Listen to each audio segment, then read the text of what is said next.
We'll now move on to the second part of Lecture 10, Motivations and Barriers. Galaxy Zoo was immensely popular. It soon became the Zooniverse and has over 1 million volunteers. Why is that? It's important to know why people choose to devote their time to citizen science. Galaxy Zoo did an in-depth study of people's motivations. One of the discussion forum boards directly asked, what makes Galaxy Zoo interesting? They summarized the types of answers they'd been given and ran a questionnaire and a series of phone interviews to ask people to pick the most important ones. This has become an often cited paper that you'll see in your additional reading. The most important statement for all genders and ages, and by a very large margin, was, I want to contribute to science. To me, this demonstrates that almost all the public are not just passive recipients.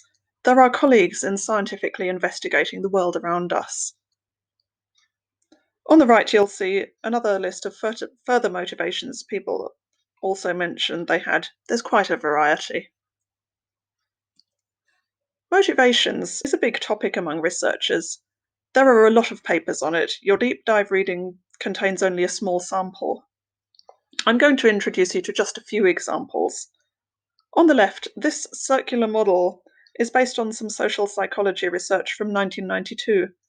You'll see that some of the goals are almost contradictory: preserving old things versus developing new ones, competition versus cooperation.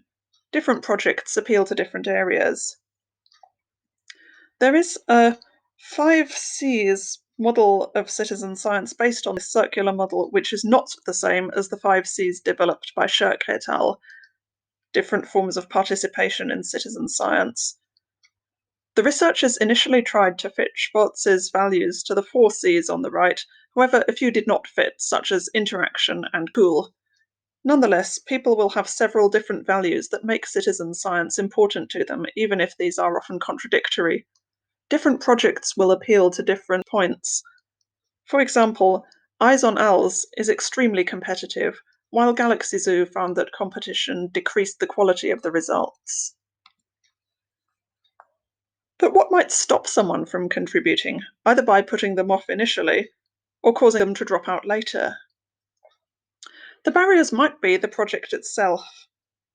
For example, being difficult or unclear or even demoralizing, as when you try repeatedly and keep getting a score of 0.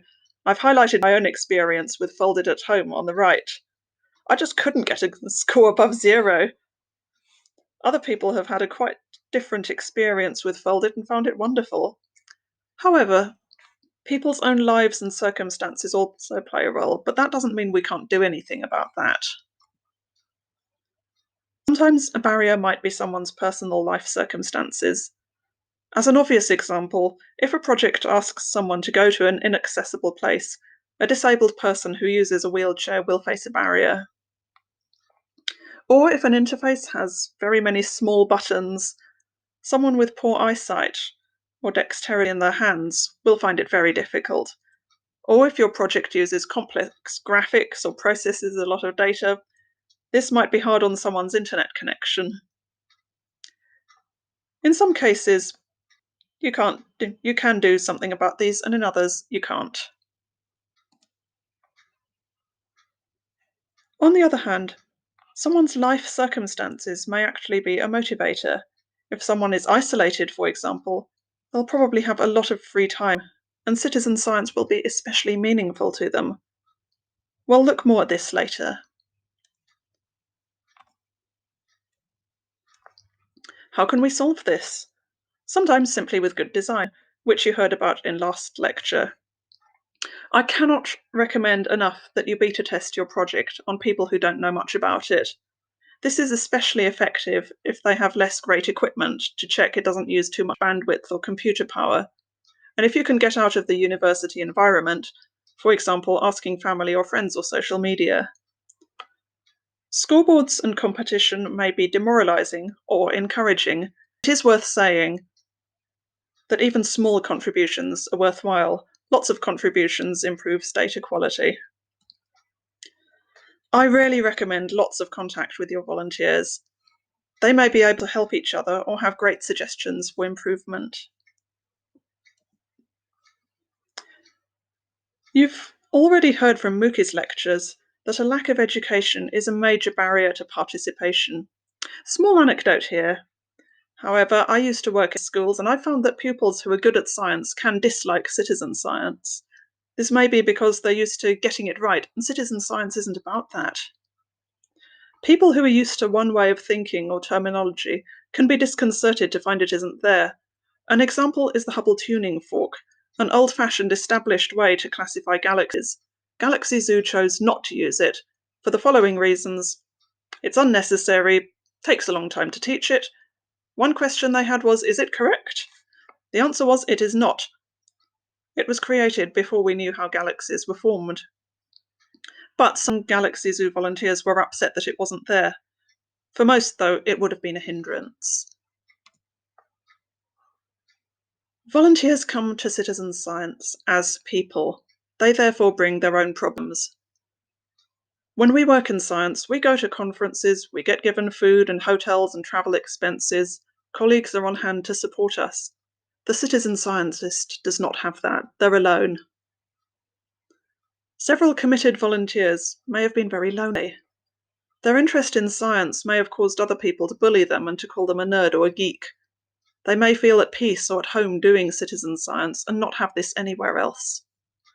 They may also lack confidence, such as feel their education has been inadequate. The project may be one of the most meaningful things in their lives. They may therefore become very sensitive to criticism of their work. Personality clashes may occur. You don't have to solve these problems, but they will probably want to talk about them. It may seem alarming, but it's best to just give them a space in which to do this and let them support each other. If you provide a space for chat and encourage nonsense talks about coffee and hamsters, people will develop supportive relationships and work better with each other. If all this sounds alarming to you, don't worry. You've probably signed up to be a scientist, not a counsellor. You do not become responsible for anybody's personal lives. What I've found is people like to let off a little bit of steam, and it's very rare for anything bad to happen as a consequence of this. Some people can find that citizen science is deeply important to them. That's a good thing. The main thing to remember is they're people. Imperfect, messy, all different, and all with something amazing to contribute. And they're giving you their time, so they're worthy of your time and respect. In the next parts of the lecture, we'll look at how to solve problems when we can.